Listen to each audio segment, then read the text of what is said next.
a small application also about ball bearing sorting. Okay, so which gives an information about how LabVIEW FPGA is efficiently used in application development, and we have seen what is the reason and why we are using NI LabVIEW FPGA, right? So all those aspects we have discussed, and what are the software required in order to develop an application using NI LabVIEW FPGA. Fine. So next thing which we are going to discuss here, okay, is about how we can develop the logics using LabVIEW FPGA. So before that, I'm going to teach you. We are going to learn how to simulate. Okay, how to simulate the LabVIEW FPGA without having a hardware. Because if you people are in your institutions, so you can easily make use of the hardware to compile. Okay, so interconnect and interface, and you can develop the logics here. As your people doesn't have NI hardwares with you people also, you have an option to simulate the hardware. Okay, you have an option to simulate the hardware. So let me tell you how to simulate. So before that, so we have to make sure you have installed all the drivers. Okay, so I'm going to open LabVIEW now. Okay, so before opening LabVIEW directly, we should not open a vi. So once you open LabVIEW, it will get a LabVIEW screen will, the application will launch, and I hope you people will get this pop-up, and you can see my screen also now. Okay, so in this you have to select file. Okay, and then there is an option called new. Just click on new. Right, once you get this option, right, you will get different options here: vi, project, project from wizard, and other files. Okay, so in this you can expand the project, and you can see there is an option called empty project. Okay, there is an option called empty project. You can select this empty project and create. Okay, fine. So once you select this option, automatically you'll get this project window. Okay, so once you get the project window, we already know, okay, that our Rio is a separate target. Okay, it's going to be a separate target because we have created our target in our system or in laptop. Okay, fine. So that's why if you look into this project, right, I'll open a magnifier so that I can zoom and I can display. Yes, you can see have project, so my computer, and build specification. So we have to first connect our target. Okay, we have to first connect our target, okay, with your project, because what is the target? Our target is your Rio hardware, okay, or my Rio compact Rio, whatever it may be. We need to connect the target. Okay, so in order to connect the target here, just right click on your project. Okay, new. You can see there is an option called target folder and target and devices, and then we have an option called new. Okay, so we have to select target and devices. Okay, so once you select this target and devices, you can see, okay, you will get an option called existing target. Okay, see, discover an existing target or device, specify a target or device by IP address. Okay, so as think, if we have not connected, if we don't have FPGA hardware with this, okay, not even FPGA, a Rio hardware with this, we can select an option called new target or devices. Okay, so we can select an option called new target or devices. Once you select new target or devices, if you have installed all the Rio drivers properly in your systems, okay, it will display the respective Rio family hardware. Okay, we have Elvis Rio, we have Ethernet Rio, we have My Rio. See, you have compact Rio, you have real-time PXIs also, and we have single board Rio. But as of now, we are working on My Rio. You can just expand the My Rio here. Okay, and display two options, 1900 and 1950. So the Rio which you people are working on is 1900. So select my Rio 1900. Okay, so after this click OK, and now you can see, so your Rio has been added. Okay, your Rio has been added here. If you expand, I'll show here. See, RT my Rio target, as it is assimilated, it's an unconfigured IP address. It will be 0.0.0.0.0. Okay, 0.0.0.0 here. And next, we have added our RT target, but we have to add our FPGA target. Okay, we have to add our FPGA target. So in order to add our FPGA target, just right click on the chassis. Okay, select an option new and see we'll get FPGA target. You can ask the question why we are not getting this option called FPGA targets when I right click on my Rio. Okay, so we know that the FPGA hardware will be present at the back plane of the chassis. Okay, so I hope you people have already seen an image called compact Rio, or else if you want I can just show an nice Rio.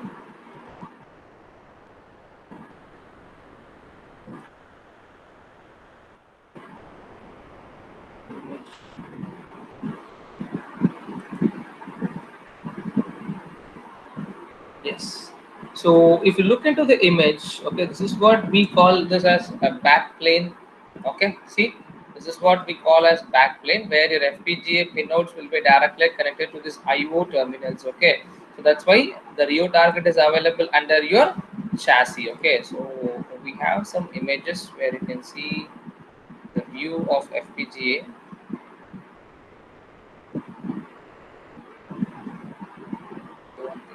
My view.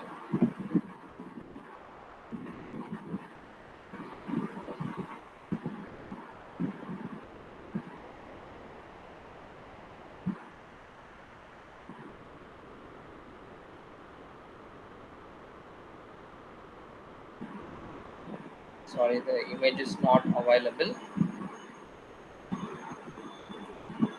So we can see the backplane uh, easily. So I'm looking for that image only. Okay. So this is what we say chassis. Yeah, this one I got it.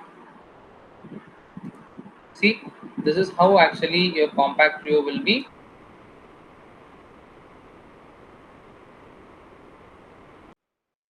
It will be connected to the chassis. Okay, so that's why in this chassis only we'll have the FPGA. That's the backplane, right?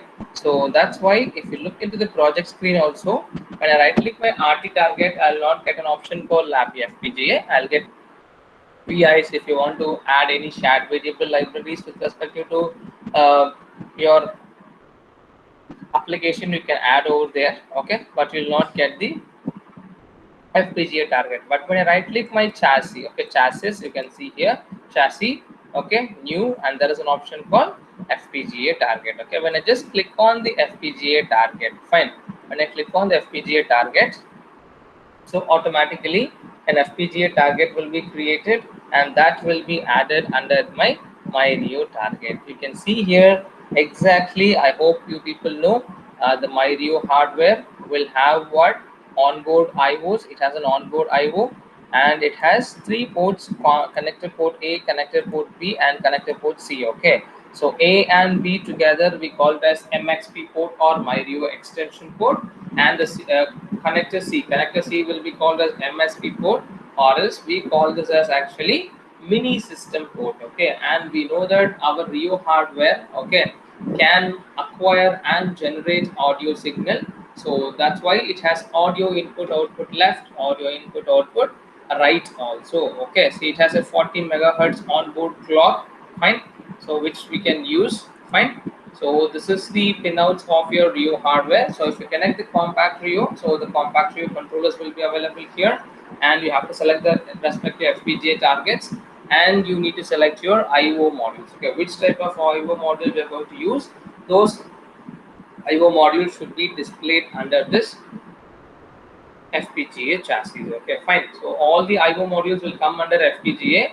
You can see there will not be any IOs. Okay, or there will not be any IOs which will be available under your, okay, RT target, because all the options are available under your FPGA target. Okay, this is how we have to first create a project. Okay, we have to first create a project, and then so we have to, okay, so connect our Rio hardware with your target here, fine. So this is the first step which we have to do. Let me know if you have any queries regarding the project creation, adding your hardware and connecting your FPGA device. Okay, and the IP is what, 0.0.0 0.0 for RT target. Okay, fine. So we have created a project, and next we have to develop the VI. Okay, and next we have to develop the logics here. Okay, and the most important thing here is once we develop a VI under FPGA targets. Okay, once we develop the VI under FPGA targets, if you see, right click on the FPGA target, and there is an option called new, and now select VI. Okay, so when you select VI, a new VI will be added. Okay, and once the new VI is added under your FPGA target, right, you can check here the untitled project 1 slash FPGA, untitled project 1 slash FPGA, which means the VI is under your FPGA, it's not under your RT, or it's not under your computer. Fine. So now this is done, and next, if you just right click on the block diagram, you can see here you'll get the function palette, but if you place your cursor on the structure palette, you can see only few structures will be available on the block diagram. All the other functions will not be there. Okay, why? Because few of the functions will not be supported by LabVIEW FPGA. And see, you will not get an option called event structure. You have only for loop, while loop, case structure, right? You don't have option called event structure here. Okay, and if you want to check that also, this is for your understanding. Let me create a VI on the computer. Okay, see, I have in place element structure, I have shared variables. See, shared variables is not there. Okay, so and this option is also not there, event structure is also not there. Okay, because those are not supported. Okay, those are not supported by the LabVIEW FPGA target. That's why whichever the function is supported by LabVIEW FPGA targets, only those functions will be available. Fine. And next, if you see arrays, okay, see, even in arrays also, so we know arrays group of elements of same data types. So in this also, lot of functions are missing because those functions will not be supported by LabVIEW FPGA. Okay, so leave about array. See, there is no, you cannot find a palette called string palette here. Okay, because string, it belongs to characters which will not be supported by LabVIEW FPGA. Okay, and if you look here, if I place my cursor on numeric, you can see a lot of functions are missed out on the numeric palettes also, because those options will not be supported by LabVIEW FPGA here. Fine. So this is the elements which will be supported by LabVIEW FPGA. So now we have created a lot, and you can see debugging tools. I hope people know about the debugging tools like highlight execution and all. See, that will not, those debugging tools are not available in your block diagram, which means they are not supported by LabVIEW FPGA, because those are used to debug the code in the system. But as FPGA is completely based on hardware development, right, where we will not get those options. Okay, and here also, this also follows data flow programming concept here. Fine. So next we are going to learn how to develop a VI. Okay, and once we develop a VI, how LabVIEW is going to compile. Okay, as I told you, directly a bit file will not be generated. Okay, so we have to compile, and then only we can get the respective bit files. Okay, fine. So when you see the LabVIEW compile system, right, the LabVIEW compile system, so the LabVIEW FPGA compile system will have actually three different major components. Okay, so one is going to be the LabVIEW, another one is going to be the compile server, which will help us for compilation, and the third one is going to be the compile worker. Okay, so we have three things. Okay, so these things is going to play a role in the compilation of FPGA VIs into bit file. Okay, and to download it in the FPGA target. Okay, fine. So we know what is the use of LabVIEW. LabVIEW is going to send a compilation request. Okay, it sends a compilation request to the compile server. Okay, so once it sends a compilation a request to the compile server. So the what the compile server is going to do, the compile server is going to receive the request from your LabVIEW, and it sends the compilation jobs to the available compile worker, which will take care of compilation. Okay, and if you look the compile worker, okay, if you look on the compile worker, all right, so it's going to take a request from the compile server, and it is going to compile our FPGA VIs. Okay, and it is going to compile our FPGA VIs. So if we install the LabVIEW FPGA module and the compilation tool on the computer, right? Okay, so this does not require any separate configuration. By default, when you just click on the run button, I hope you know whenever you try to develop any VI, when you just develop a VI and if you click immediately it will run.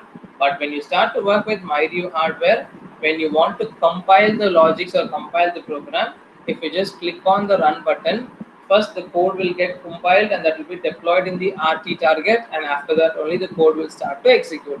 But here we have a lot of steps of procedure to convert your LabVIEW file into a bit LabVIEW code into a bit file here. Fine, okay. So all those steps and all we are going to see later, like what are the steps which is going to take care. So when we compile a LabVIEW FPGA VI, so LabVIEW converts that FPGA VI into an intermediate file. Okay, so that intermediate file will be sent to the compile server. Okay, you can see the generation of intermediate file when I execute the program.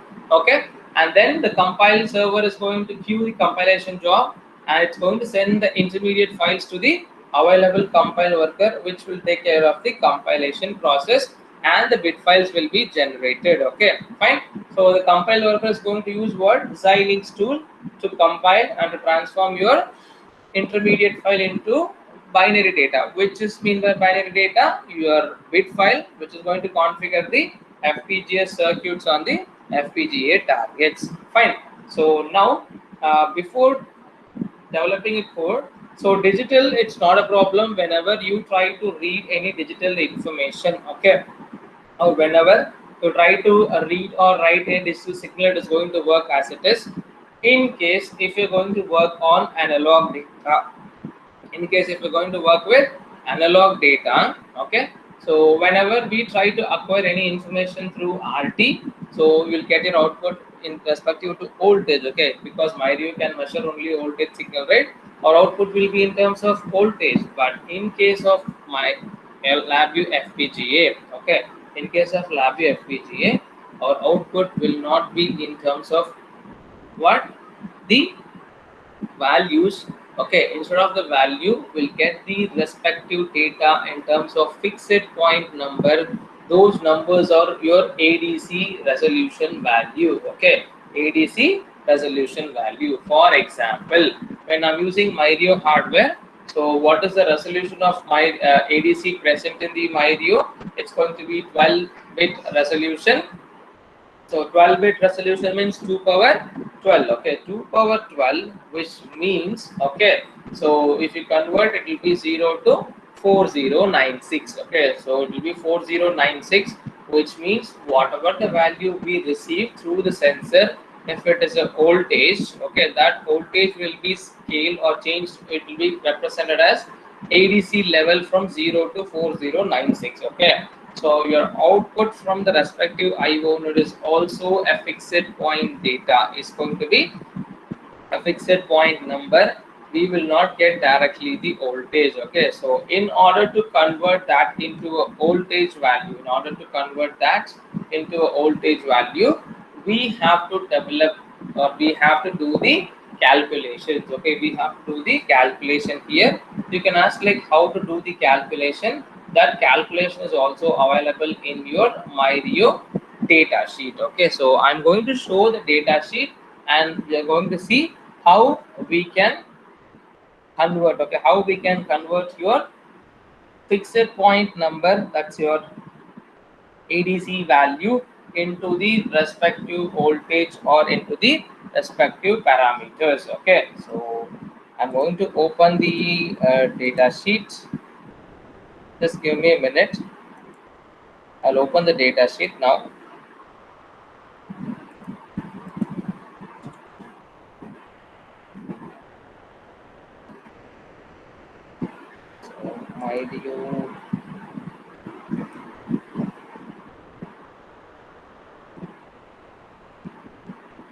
I have to open. I'm just looking onto the data sheet now. Yeah, I got it. So I'll share the screen now so that you can view the data sheet.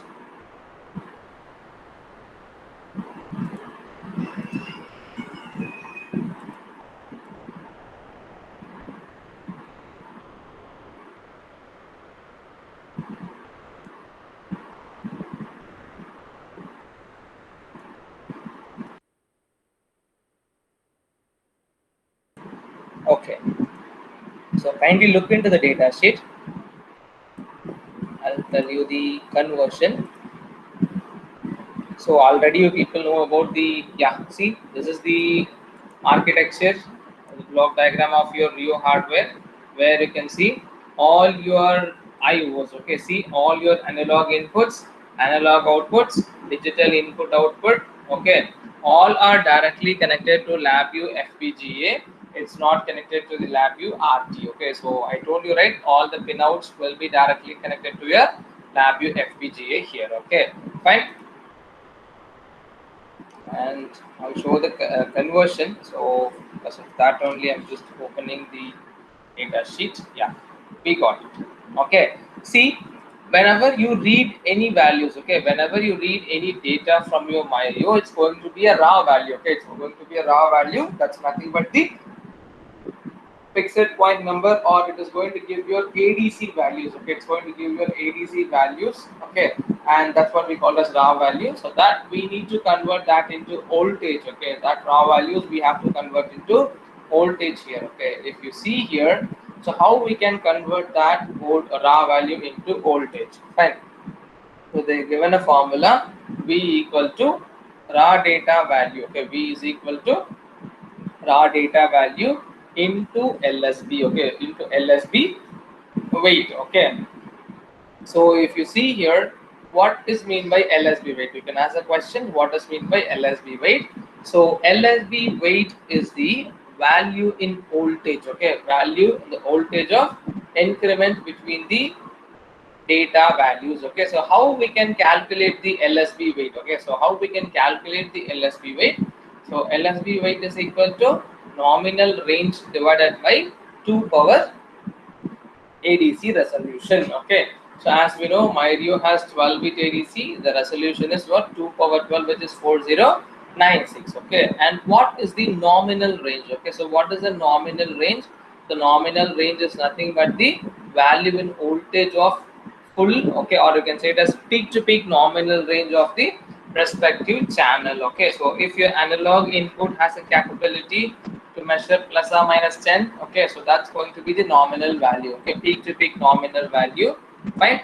And the ADC resolution is what? 2 power 12 4096. Okay, so in case if you are going to use your LabVIEW FPGA IO pins in your MXP connector, okay, so in Rio, we have MXP connectors and we have MSP connector. So MXP connector means your port A and port B. Okay, so port A and port B. So we'll have 34 pinouts. Okay, you have 34 pinouts. So I hope you people already know about these connections and all. So that corresponds to MXP connector. Okay, so in order to calculate the MXP connector, so we know analog inputs and analog outputs of your Rio hardware. Okay, when it comes under MXP and MSP, the voltage range which it can generate and measure. Okay, the voltage range which it can generate and measure is going to be 0 to 5. The range is going to be 0 to 5. That's why LSB weight is equal to 5 volt divided by 2 power 12, because we have 12-bit resolution here. Okay, so 2 power 12. So that is going to be 1.221 millivolt. Okay, so that is going to be your MSB weight. Okay, that's going to be your MSB weight. For example, okay, so what is the calculation which we have to do here? Nominal range, see, the LSB weight is equal to the nominal range divided by 2 power resolution, right? See the nominal here, so 5 volt divided by 2 power 12 is going to be 1.221. So to calculate the reading, raw data value into LSB. So for example, think if it is going to be 5 volt, so your output of ADC is going to be 4095, because it is going to start from 0 to 4095, right? So and if you divide that into 1.221 millivolt, it's going to give what? 5 volt as an output. Okay, in case if you are going to read 2.5, okay, if you're going to read 2.5, okay, so if you want to check the value, okay, if you want to check the value, we know the nominal, the LSB weight is going to be same 1.221 millivolt. Instead of 4096, we will get what? 2047. Okay, 7. Okay, if you get 2047, if you get 2047 as an output from fixed point number indicator, if you multiply that into 1.221 millivolt, so we'll get an output voltage as 2.5, okay, or approximate values. Okay, this is how we can convert. Okay, we have to convert your raw data value which we get from your FPGA pinout, okay, into the respective voltage value. Okay, and next, if you see, if you're going to use MSP connector,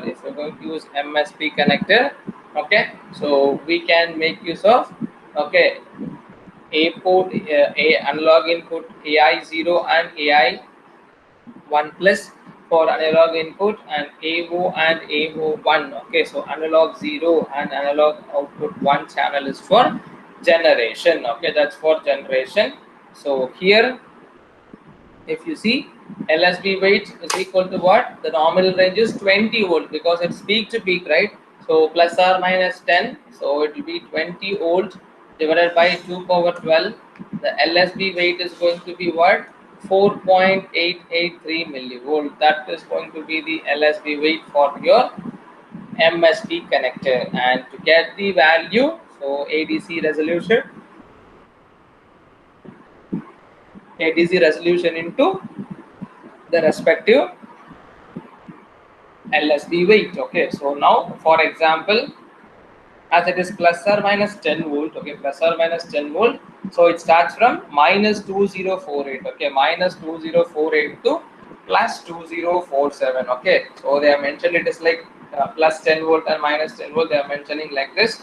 And if you just multiply with the LSB weight, your output will be see 9.995 if it is it's for plus 10 volt. For minus 10 volt, it's going to be see minus 10 volt be fine. So this is how you people have to do the calculation whenever you read any information from analog sensor. Okay, for analog sensor, not for digital. Digital you can directly give it to true or false because as it is completely a logical gate representation. Fine. So in case of analog, okay, in case of analog only, so we have to do this conversion. Fine. And next, if you see, for audio input, audio output, okay, for audio input, audio output, okay, so for audio, we know it's going to be 5 volts. Okay, so divided by 2 power 12, so same 1.21. So if you just have plus 2047, so because it is plus or minus 2 volts, okay, fine, so it will be 2.499, and for maximum negative reading it's going to be minus 2.5, right? See, that's I already told it 2047, so it's for 2.5 volts. So we got the same reading for audio input and audio output here. Okay, and we already know I have some onboard sensors in the Rio hardware. That's your onboard accelerometer. In case if you measure any value through this onboard accelerometer, okay, so then your output will be what? Your acceleration, well, it can measure up to plus or minus 16 g. That's why they have calculated the LSB weight for 16 g divided by 2 power 12. It's going to be 3.906 mg. Okay, fine. So if you see the maximum positive reading which your hardware can convert or measure is what? So 7.99 g, it's around like 8 g. Okay, so and for minimum, for the maximum negative reading, it's going to be minus 2048 into 3.906. It's going to be minus 8 g. Okay, fine. So this is how you people can convert your raw values. Okay, people can convert your raw values into the exact reading or exact measurement reading by you having this calculation, that LSB. Okay, So LSB, if you see, V is equal to nominal range. Okay, V is equal to nominal range into LSB. How to calculate the LSB weight? LSB weight is equal to, sorry, V is equal to raw data value into LSB. So LSB is equal to nominal range. Okay, nominal range of the respective pinout in divided by 2 power ADC resolution. Okay, so you have to make use of this formula in order to convert your fixed point number or the output of the Rio, okay, so FPGA into the respective values. Fine. So this conversion is very important, which we will be doing during your application development. Fine. So now I'll keep this PDF for the reference. Next we'll see how, okay, so why and how we can develop the logics under LabVIEW FPGA target. Okay, simple example. If I want to, okay, if I want to turn on and turn off an LED. Okay, if I want to turn on and turn off an LED. Okay, so the onboard LED is in your Rio hardware. Fine. So you can just right click, and if you want to make your program to run continuously, go for structures and then take while loop, drag and drop it in the block diagram, and then control, create control. Okay, fine. So done. Right, so we have a stop button here. So usually when we go for FPGA RT conversation and all, so the stop button will be created on the RT target, where when I press the stop button, automatically an FPGA program will get terminated. Fine. And now to call your input output nodes, there are two different options. So one is right click on the block diagram. There is an option called FPGA IOs, and in FPGA IOs there is an option called IO nodes. Okay, there is an option called IO nodes. Click on the IO node and then put it in the block diagram. Okay, click on the IO node and put it in the block diagram, and then you have to, so and then you have to select your, and then we have to select the channels now. Okay, so if you want to select the channels, so just click on the IO nodes and you can see add new FPGA IOs. Okay, if you're going to have any other input output module, you can select it, as this is the logics which we develop, and the FPGA target is connected under your Rio hardware. Okay, under your Rio hardware. So it's very simple. Okay, so we can select your connectors. Okay, for example, if you're going to select, if you have connected any sensor in your digital input output pinouts of connector A, you have to select the respective connectors. Or if you're going to use onboard IOs, okay, or if you're going to use onboard input output, so then you have to like we have 4 user LEDs. I hope you people know my Rio has 4 user LEDs, and then it has one accelerometer. Okay, so you can select onboard IOs, or else you can go for the respective connectors. If you use any digital sensors to connect and acquire the data from the sensor, or if you're going to control also, you have to select the respective connector A, connector B, or connector C. Okay, so for example, as of now, think I'm going to use onboard IO. Okay, think I'm going to use onboard IOs. So now I'll place the cursor on the onboard IOs, and here see, have system reset, button 0, LED, LED1, LED2, LED3, right? Let me take a button. Okay, let me take a button. I select button, and you can see automatically button 0 is configured. Okay, next, if I want to turn on and turn off the onboard user LED, okay, if I want to turn on and turn off the onboard user LED, fine. So then right click, this is one option. Okay, I have shown you one option, right? Let me show another option here. So you can go to the project window, and in the project window expand your onboard IOs. Okay, in the project window expand your onboard IOs, and once you expand your onboard IOs, you can see here all the devices will be displayed. Button we have already configured. Now if I want to turn on and turn off the LED2, click, drag, and then place. Okay, click, drag, and then place it in the block diagram. Okay, So if you click, drag and place it in the block diagram,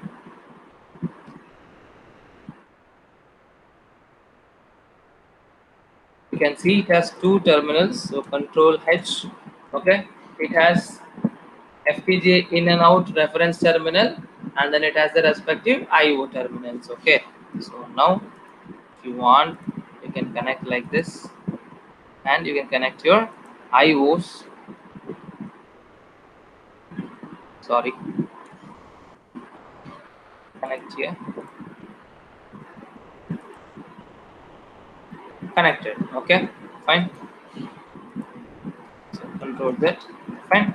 Your button as well as your LED is connected now. Okay, so simple. If you want to turn off the LED, okay, by having the using the button on the Rio, we have to just call the button, and then you have to just drag and drop from the project screen, or else from the block diagram.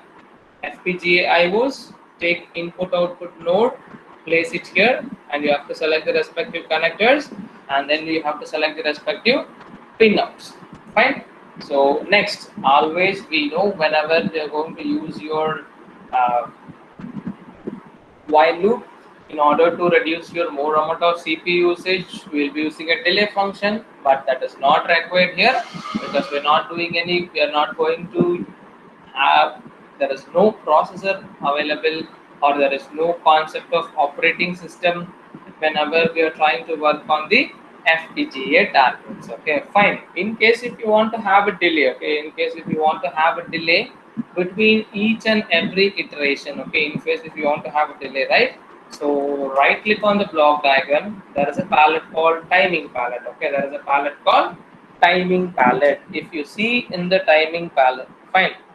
So if you see on the timing palette, usually when you see the block diagram, so you will have what? You'll have loop, you'll have wait ms, okay? So you will have wait until multiple ms. You have a lot of timing functions available, right? But see, none of the functions are available when you are trying to work with your FPGA. Okay, why? What's the reason? Because those VIs will not be supported by LabVIEW FPGA targets. The three functions which will be supported by LabVIEW FPGA targets are loop timer, tick count, and then we have to use wait function. Okay, so we'll see how it's going to help us. Okay, so now if I take the loop timer, okay, if I take the loop timer, you can see here, if I just click, I place it here, see, it's asking ticks, okay, counter units, whether you want to do it in ticks, or you want to do it, you want to have a delay of microsecond, or else you can have millisecond, and then microsecond. Okay, so for example, if I select millisecond, okay, see, size of the internal counter, 32-bit, 16-bit, or 8-bit, fine. So okay, so now your loop timer is configured for millisecond. Okay, so right click, visible item, label, fine. And if you right click, create constant or a control, you can provide the delay here. Okay, fine. So this is how we can develop our logics. Okay, so by using LabVIEW FPGA target, and as we are using MyRio hardware, so we have to call our IOs. Okay, we have to call our IOs either from the block diagram, FPGA IO nodes, or else you can just directly right click and select the, okay. So you can go to the property node and you can drag and drop it here. Fine. So this is how you can do it. Just a minute. Let me have some water.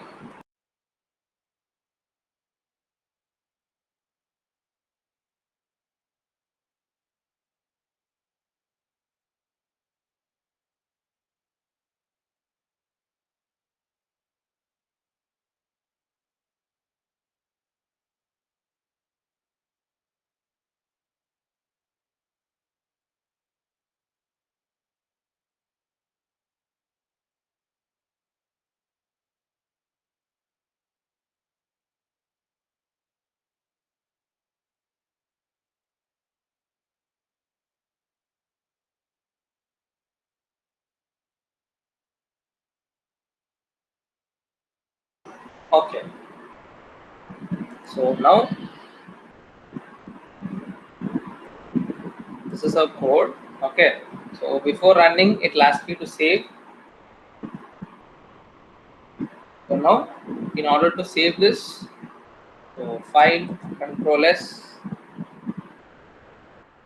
stop, create a new folder.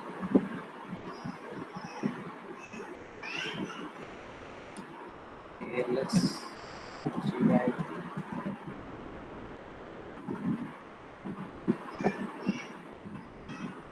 FPGA on board.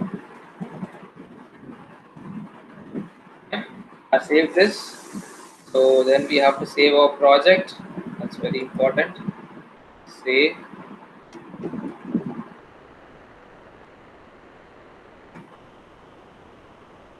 FPGA project. Okay, so our project is saved, and if you want to see the VI, see the VI here, it is not under the RT, it's under the FPGA. See, field programmable gate array is under your FPGA tree. Next we have to compile. Okay, so when I just click on the run button, right,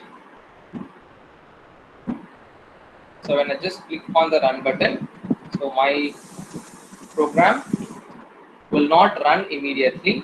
See, check.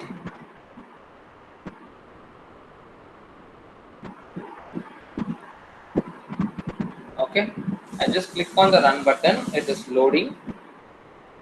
Okay, it will ask you to select an option, use the local compile server, connect to the network compile server, and there is an option called connect to LabVIEW FPGA cloud compile. Okay, compile cloud service.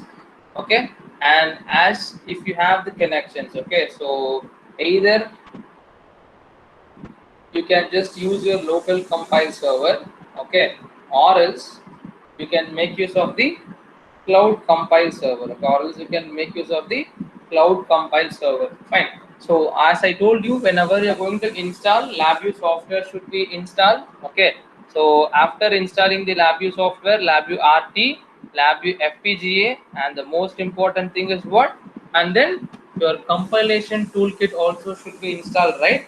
So that's why if your compilation toolkit is installed in your system, go for use local compile server. Okay, go for use local compile server, or else okay, you can just actually I have an option to compile through cloud. So that's why connect to LabVIEW FPGA compile server. I can just provide my email ID and I can compile here. Okay, so now whenever I'm trying to compile, as I told you, we need LabVIEW compile server and the compile worker, because LabVIEW is going to send a request, okay, and to the compile server, and the compile server will give this to the compile workers who are is free, and then they are going to compile the code. Okay, fine.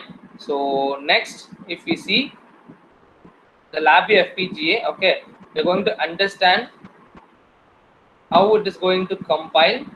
Fine. So when I just give OK, see, it is testing the connection and attempting to contact compile server. Okay, as I have connected this through my internet, right, we will get an option, see, generating intermediate bit files. Okay, so it is going to generate an intermediate bit file, and once it generates an intermediate bit file, then only we can, so what it is going to do, it is going to convert that into VHDL, and final step is what, converting that into bit file. We can develop the logic. See, it has how many stages? 5 stages. Okay, it has 5 stages here. Each and every stages, okay, should be taken care separately. If you see, so we have to work on the build specifications. Okay, so when you create a build specification before we compile the FPGA VIs, right, in the FPGA, simple, when we just click on the run button, okay, when you just click on the run button, okay, so it automatically creates and specifies a default build specification for the corresponding VI. Okay, see what LabVIEW will do. LabVIEW uses the build options to set to generate the HDL, okay, description language, and the bit file from the block diagram. Okay, right. So and next, if you see,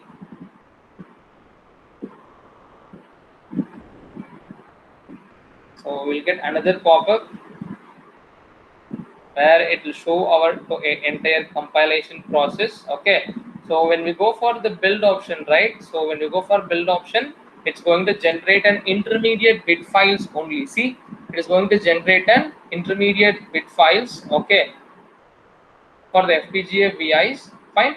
And then it's going, and then we can. So for example, if I just go here, so VI, right click.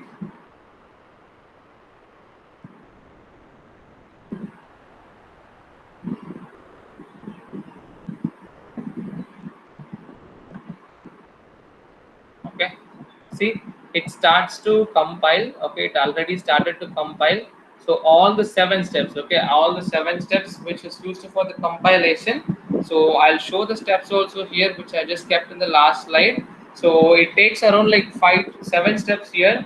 First one is going to be your pre-synthesis, a second one is going to be synthesis, third one is translation, fourth step is going to be mapping, and then placing and routing, finally generating program files, and then it is going to generate the bit files. Okay, so all these process will be taken. Okay, so once all these process gets completed, then only your code will get compiled, and then we will get the generated bit files here. So now one by one we are going to discuss what exactly this compilation process is going to do. Okay, it takes around some several minutes here, and you can see here there is an option called build specification. Okay, right, it is compiling now, and you have something called status. It will show the current status of the compilation, and this is the time taken for the complete compilation process. And if you look here, it's going to give your hardware details, okay, about your targets and what type of compilation we are going to use. See, the compilation tool is going to be Xilinx Vivaro 2017.2. Okay, fine. And Xilinx option, okay, they're given this strategies here. Fine, so we'll see one by one. Let it get compiled now. So what it is going to do, so it uses Xilinx tool to estimate FPGA resources. Okay, FPGA resources required.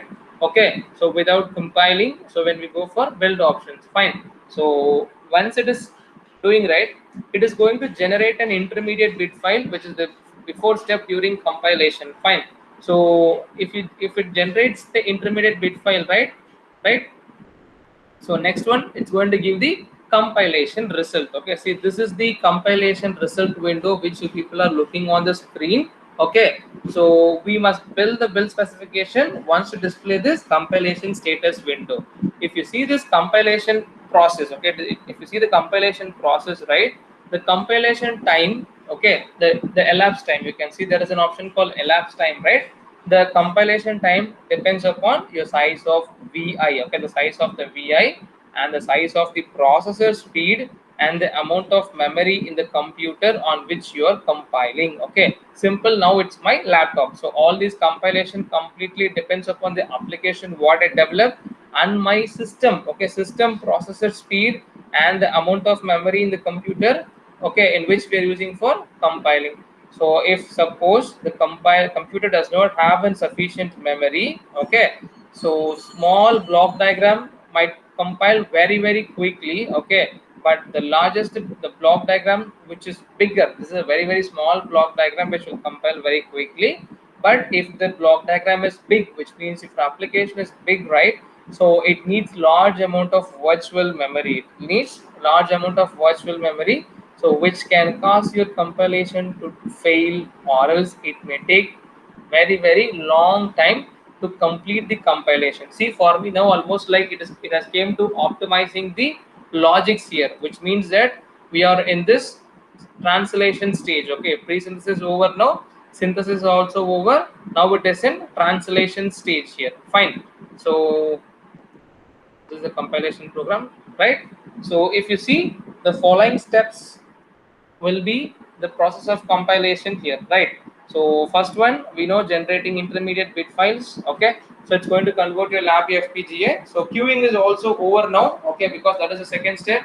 So it's going to compile the server queue jobs. For example, in the same cloud compiler only, if I'm compiling in another program, right, this new vi will be waiting in the queue. Okay, so once the previous compilation done for the, if the already, if the compile cloud compile server is compiling any program, right, the new one has to wait until the previous one gets completed. Okay, and then only it sends the intermediate file to compile for the compilation process. Okay, so the HDL high description language compilation, analysis and synthesis. Okay, so which transforms the intermediate files into digital logic elements. Fine. So after converting that into digital logic elements, right, you can see what is the next step. We have a mapping. Okay, we have a mapping here. What mapping will do? Okay, the mapping, okay, what it is going to do in the mapping stage, the compile worker is going to divide the application logics between the physical building block of the FPGA program, okay, or the FPGAs, fine, field programmable gate array. Next one is what? Placing and routing. This is the next step after the mapping here. See, still our program also reaches now, it is in the routing stage. Okay, so mapping is also done. Next we are in the placing and routing. Okay, what FPGA will do in placing and routing? The compile worker, because all the job will be take. See, now it is generating program file. Okay, once it completes, I'll explain each and every steps. I can go to the presentation and I can explain you. See, only it takes only 5 minutes for me. Okay, so because it is a very small code, it takes very less time.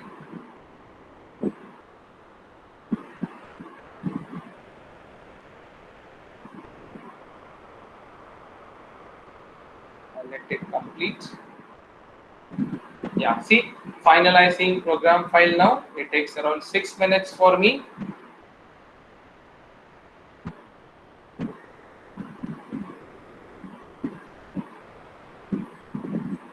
So it's doing now, and I think it is going to generate the bit file. Hardly takes around 7 minutes, 7 to 8 minutes, as it is a very small program. The only thing which we will have to wait when we develop an FPGA program is during your compilation. It takes much time here. Okay, so this is a very small code, right? And if you're going to do a small change, for example, if you just write, if you move a control or indicator, if you just delete and connect in another new control indicator also, again if you just click on the run button, immediately the bit file will not execute. Okay, so what it will do is, right, it will compile again and then it is going to generate a bit file. See, preparing for interactive execution. The compilation is over. See, now it is under execution state. If you want to check here,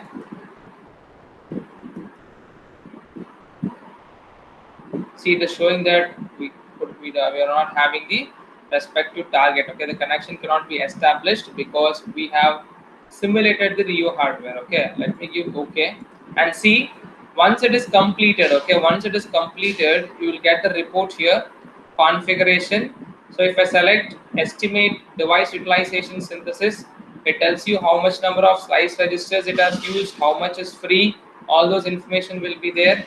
Okay, and final device utilization, about the RAM, okay, and the registers, fine, and final timing for routing. Okay, all those things will be mentioned here. Okay, one by one you can just look here.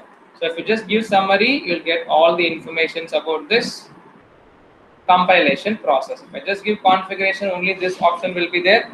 If you give summary, you can see all the informations here, how much number of slices are used, registers used.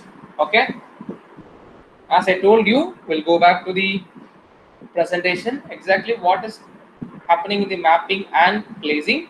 So if you see mapping, the compile worker is going to divide the application logic between the blocks of the on the FPGA. Okay, but if you see placings and routings, the compile worker assigns the logics to physical building blocks. Okay, physical building blocks on the FPGA. We have programmable interconnect, we have IO input output connectors, and then we have programmable logic blocks, right?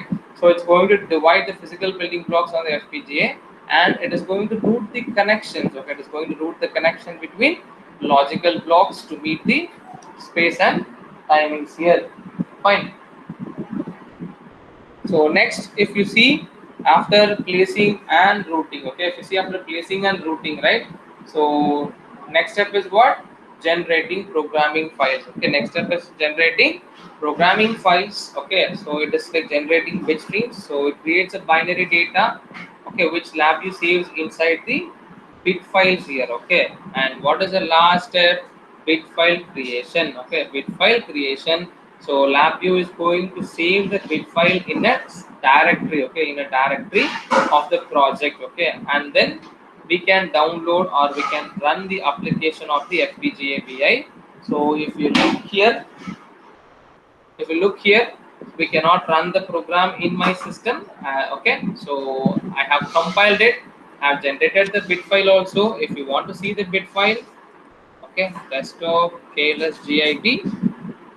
See, after compilation, a separate bit file is created, FPGA bit file. So this is going to be the bit file name here. Okay, this is going to be the bit file name. See, it is LV bitx file. Okay, and if you check here, see, generating bit file is the last step, LV bitx file. Okay, fine.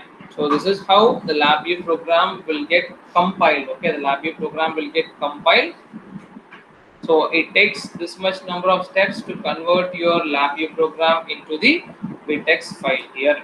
Fine. So even if you try to do it in your system also, this is how it will compile in your system. Okay, fine. So all after all these steps, so automatically your once your intermediate files are generated, so it uses the Xilinx to convert your intermediate files into the bit streams. Okay, and the compile toolkit will optimize, reduce, and then it is going to synthesize your VHDL code into hardware circuitries. Fine. So after that, once it is loaded into the FPGA chip, right? So automatically, once the bit file is generated, fine. So we can run the code here. And if you see the build specification, okay, if you see the build specification, right, so it is going to tell you the compiled process, how much time it has been taken. So status, we know each and every progress will be displayed here. The elapsed time is going to be the updated time which is used for the compilation. Fine. And if you see the reports, okay, the report is going to specify the compiler information. This is the report, that's why I'm not yet closed. See here, it's going to give you a compiled information which we want to view. Okay, so we can just select the option and then we can view the result here. Okay, fine.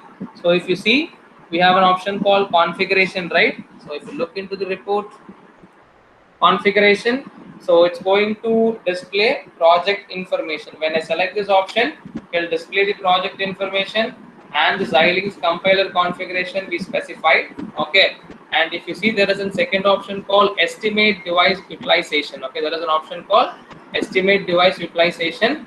So this is going to tell you, okay, right, estimated FPGA resource which is used by the Xilinx tool, and this also include device utilization. See, so it indicates the FPGA elements such as how much number of slices are used, flip flop used, LUT used, and the blocks of RAM here. Okay, and it is going to tell you the total number of slice registers and how much it is used, and is going to tell in terms of percentage also. Okay, so if the percentage is greater than 100, okay, if the percentage is greater than 100, right, a warning message will be displayed.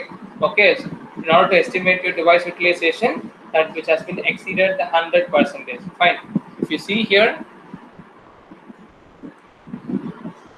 this one, okay, this option will be available only after the compilation process. Fine. And if you see here, final device utilization, the final device utilization which will tell you about the used number of slices, used number of registers, and it will display the total number of available slices, registers which is present in your FPGA VIs. Fine. So, and it is going to tell you the percentage also. Next one is going to be estimated timing. Okay, if you see the estimated timing, so they have mentioned as placement here, right, which will happen in the placement step. So it is this report will be available after the compile server completes the compilation mapping step of the compilation process. Okay, so it contains the summary of FPGA clock. See, we have 40 megahertz and the maximum megahertz met. Okay, they have mentioned it as maximum megahertz met here. Okay, fine. Last one, final timing. Okay, and then routing here. Okay, final device utilization. So if you just click, it's going to tell you the clock information. Okay, see, this will be also available after the compilation process, right? It's going to indicate the usage of FPGA clocks. Last one, Xilinx log. Okay, so if there is any warning, anything present here, it's going to display. So if you just close this, the compilation process option will get automatically closed.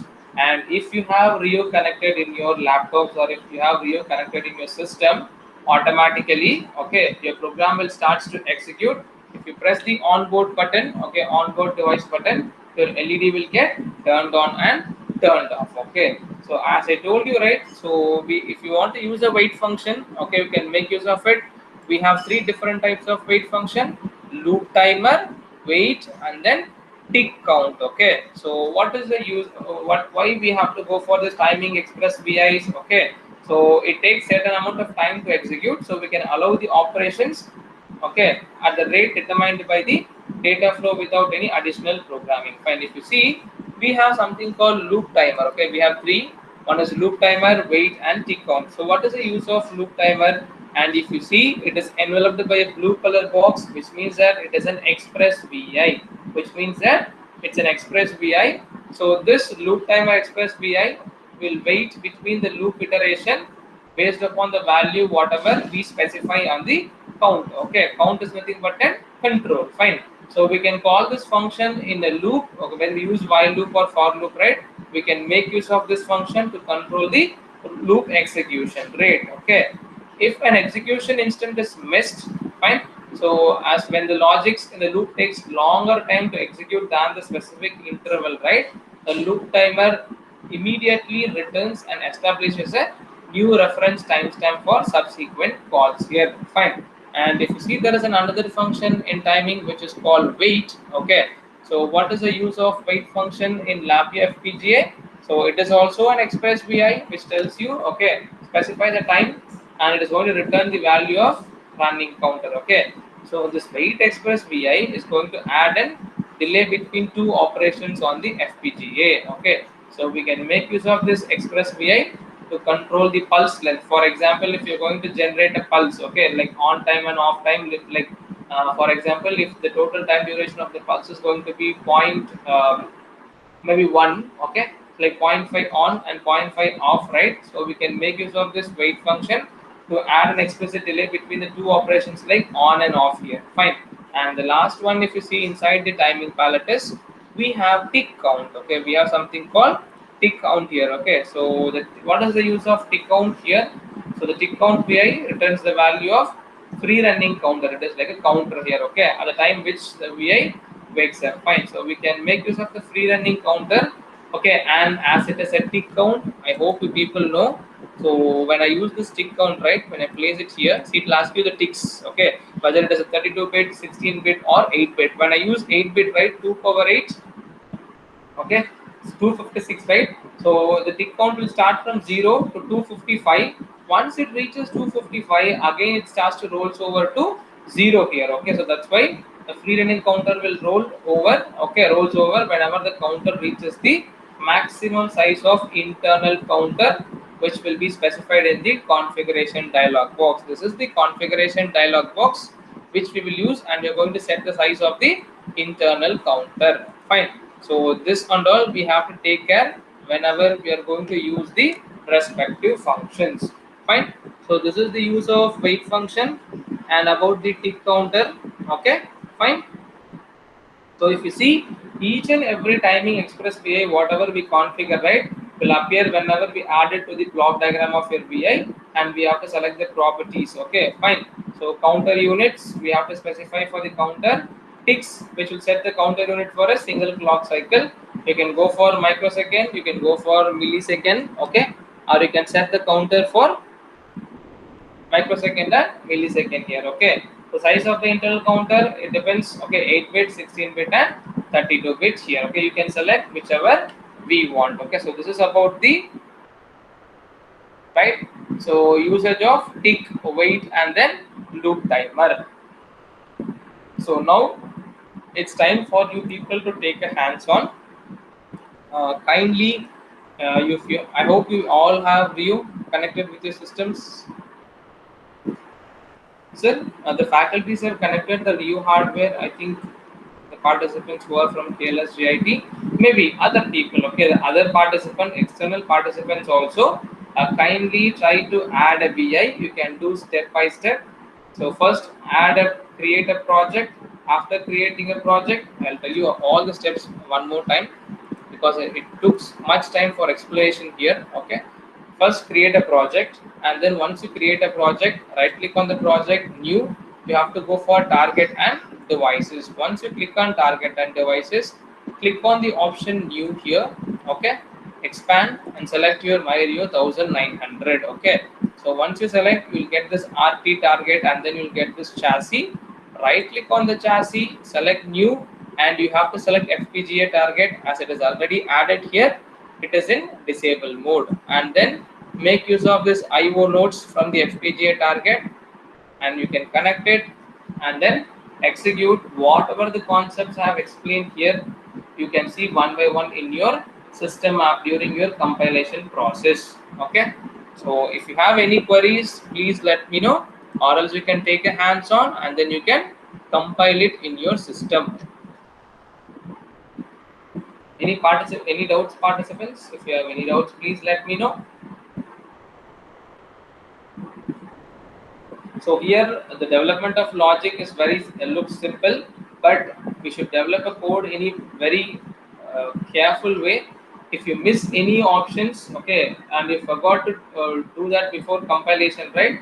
Again, after compiling all the program, once the bit file is generated, again you have to do some modifications and you have to develop the code. Okay, so please let me know if you have any queries.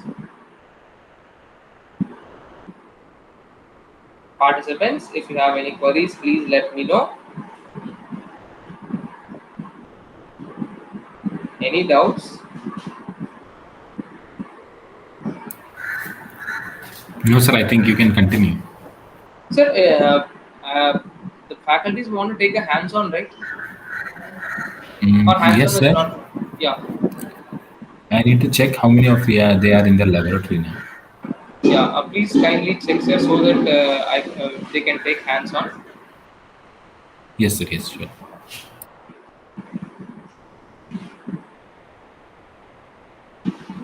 You can continue, sir. I'll check. I can continue, sir. Yes. Okay, fine. Okay, I'll save the program. Fine. So that is one thing which we have to implement whenever we're going to use a loop here. Okay. So whenever we want to we use loop, right? So we'll be using the delay functions to have a control on the loop execution. So in that we have to use a sequence structure. Okay. So whenever we try to develop any pulses, okay, or the most important thing is whenever we are trying to acquire any continuous signals and all, so we have to use a sequence structure. Okay, so I hope you people know about the use of sequence structure. So whenever you want to perform a sequential based logics, or whenever you want to develop a sequential application which runs in a sequential manner, so we will go for sequence structure. Okay, so in the same case here also, if I want to do any process in a repetitive manner, right, so I can tell you the best example is I want to acquire samples. Okay, think that I'm going to acquire an audio information, okay, or else I'm going to acquire some analog signals. Okay, so which is going to give a change, which is the value is going to be keep on changing continuously. So what we will do when we are trying to use Rio hardware and all, we'll go for sampling concept, and we'll provide number of samples to. So you will provide a sampling frequency, and then we have to provide when we go for data acquisition hardware and all. So in order to convert your analog signal into a digital, we'll be using sampling, which converts your analog signal into discrete time domain signal. Okay, if you want to implement that concept in LabVIEW FPGA, so we have to provide the number of samples to read, and we need to provide the sampling in the DT. Okay, so for each and every time duration, we need to acquire the data. Okay, so for that we need to provide what, the time interval. So for that and all, we have to use loops to acquire the data continuously. And the most important thing is what, we have to use sequence structure. Okay, we have to use sequence structure. So the configuration loop timer dialog box will be placed in one sequence, one frame, and the logic will be placed in the another frame. Okay, for example, think I want to do this logic for every 100 millisecond. Okay, so I'll use a sequence structure. Right click, we have an option called add frame after.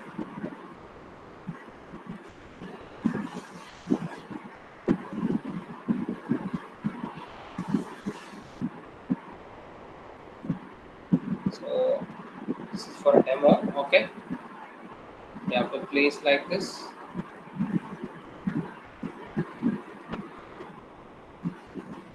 And here also I'll place it here. Fine. So this is how you have to develop. So how exactly it's going to work? Okay? How exactly it's going to work? The first time the loop timer executes in a loop, because when we run, we know Lavi follows data flow programming, right? So initially the loop timer will execute in the loop, and it is going to record the current time. Okay, and next time when the loop timer execute, right, it is going to add the count to the initial time, and then it is going to wait until the time has been elapsed from initial recorded time. Okay, so and the loop timer does not wait for the first time. Whenever we run the program for the first time, when we press the run button for the respective FPGA via, right, the loop timer will not wait. Okay, so if we place a loop timer, right, so in a loop, so it executes when the loop starts. Okay, all the code, okay, which we are going to parallel execute with the loop timer, right, executes twice after the initial time, so before the counter elapses. So in order to prevent this problem, okay, in order to prevent this code for executing two times, okay, before the counter gets elapsed, right, so we will be using a flat sequence structure. Okay, that is the reason why we are using the flat sequence structure or a stack sequence structure with the loop timer. Okay, which will be placed in the first frame, and the rest of the codes will be placed in the next upcoming frames. Okay, so why? This is to ensure the code for the first and subsequent iteration will be properly taken care by this loop timer function. Okay, so that is why we have to use this flat sequence structure. Okay, so whenever we are going to implement the loop timer in the loop here. Okay, and how will be the data flow? Okay, how will be the data flow within the FPGA program? Okay, so same, you know, Labview follows graphical programming language, right? So it, and you know, it follows data flow programming concept. Okay, what does mean by data flow programming concept? The flow of data is going to determine your order of execution. The nodes executes when the data is present on all the inputs. Okay, when all the inputs are available, values are available on the input nodes of the function, it will start to execute. Okay, and when the node finishes its execution, the output of the node, okay, the outputs of the node will pass the data to the next node streams here. Fine. So this is how even in lab in FPGA also the data flow programming concept will get applicable, and it is going to execute. Fine. So this is how we have to develop a VI whenever we try to read or write any digital information. Okay, for example, if I'm generating a pulse and all, so pulse generation will be taken care continuously. So obviously loop will be required, right? So I need to place a delay, and I have to give an on time, and next we have to give a delay, and then we have to provide an off time, so that you will get the pulses. Okay, a total pulse will have what, both on time and off time, right? All the options will be given properly. And we know FPGA has what, clock. We have seen in the project screen. See, it has 40 megahertz on board clock. Okay, it has 40 megahertz on board clock. Okay, so this is a base clock. Okay, so this clock is what, a digital signal which is existing in the hardware, that we can use as a clock for FPGA based applications. We can make use of this clock for FPGA applications. Fine. So sorry, the FPGA targets can support more than one clock here. Okay, So, but mostly some targets add only a subset of the base class, right?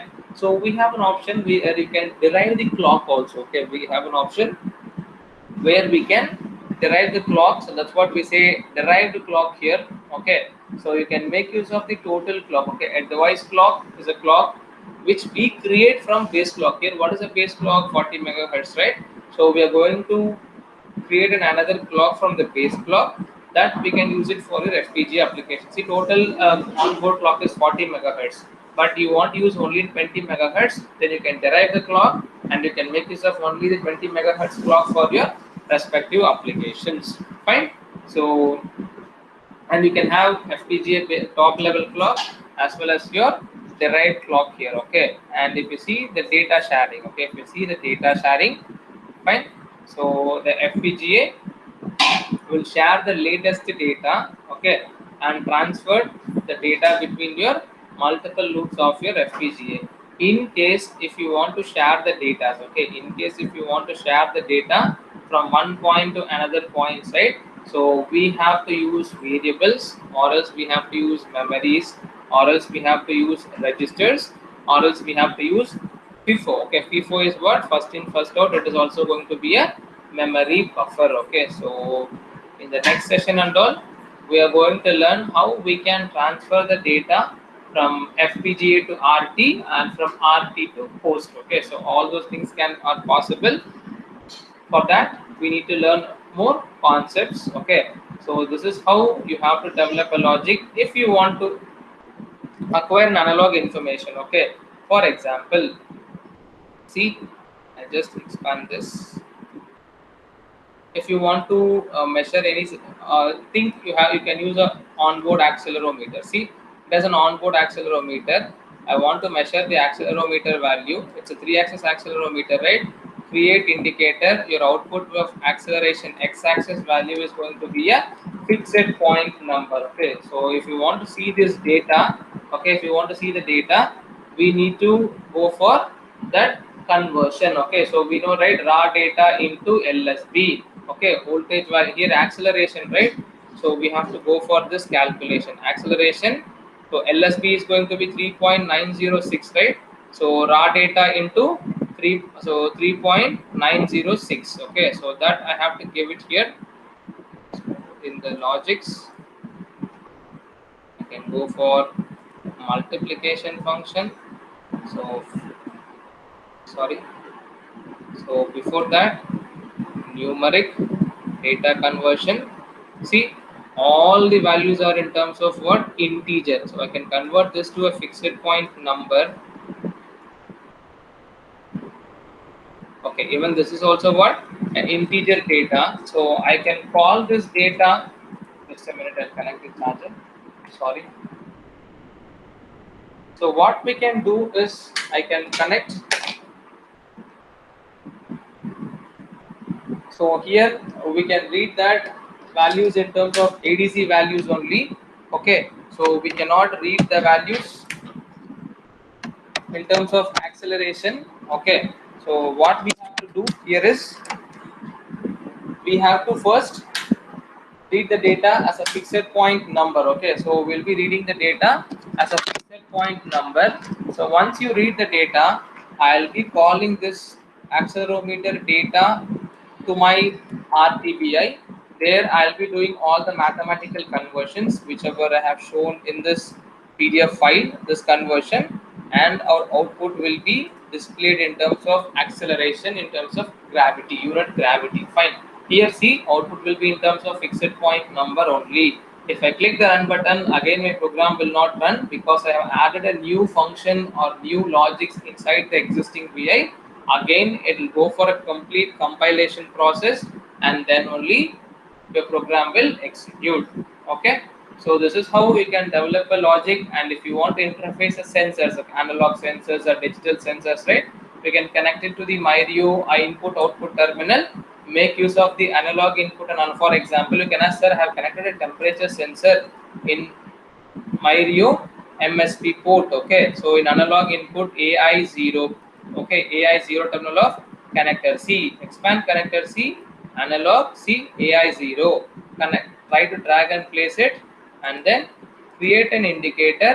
So it is going to give output in terms of fixed point number. Okay, then that should be converted into the voltage that will be taken care in the RT programming only, because or else you have to do it in your my computer. Here it is not possible.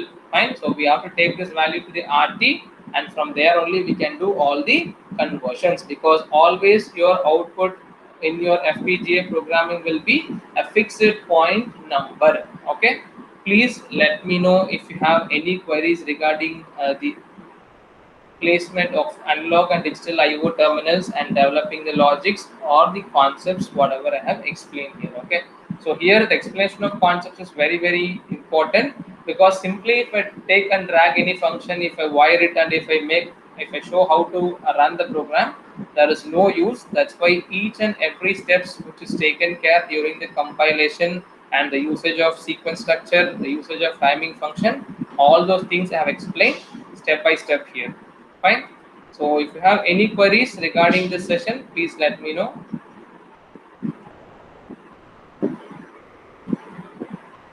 If you have FPGA with you people, kindly you can connect and execute. Any doubts?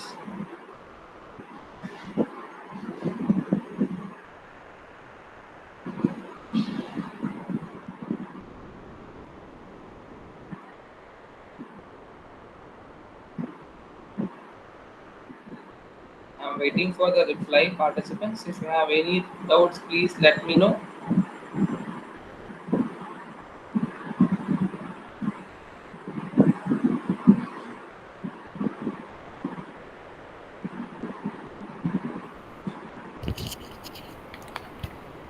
Nagarajan sir, I think there is no doubt. I guess. Okay, fine. So it's now 1:30. So shall I continue, or we should have a lunch break till 2:30, sir? Sir, we will have a lunch break till 2:30, and we Okay. will join back at 2:30, sir. Okay, sir. Fine, sir. Hmm? Sure, sir. Okay, sir. Yeah. So if there is no query, we can end the session now. We'll Yes, sir. join by 2:30. Yes, sir. All the participants are requested to join back at 2:30. Okay, so please fill the feedback form and submit it. Thank you. Thank you, sir.